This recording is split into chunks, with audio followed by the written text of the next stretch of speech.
Yan po, nagpunta po kami sa probinsya, sa Bicol. Dito po sa Paracale, sa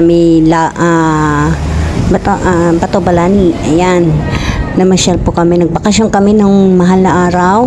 So, bali kami pong magpamilya. Maganda ang nagustuhan ko yung lugar, kaya binidyohan ko. Maganda po kasi.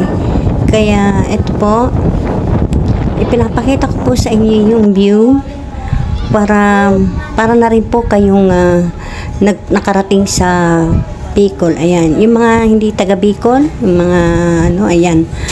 Panoorin niyo po ito. Lahat po ng mga nakikita niyo sa aking video, yan po yan.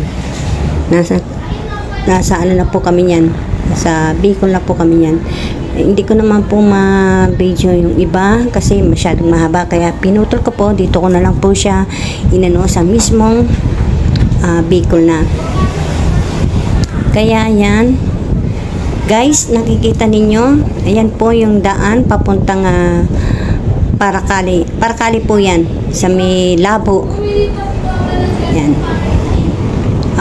Ito po ay sa may Paracale. So bali, papunta pa lang po kami ng Panganiban. Ayan po.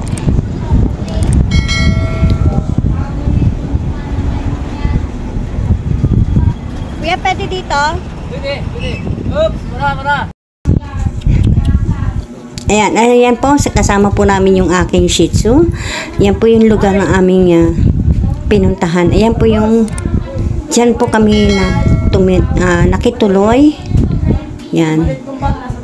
Sobrang ganda po ng paligid. Tahimik at maaliwalas. Yung ginagamit ko ba nung nakaraan? Huwag yung may laman ha. Yung pala ang signal ng cellphone dito.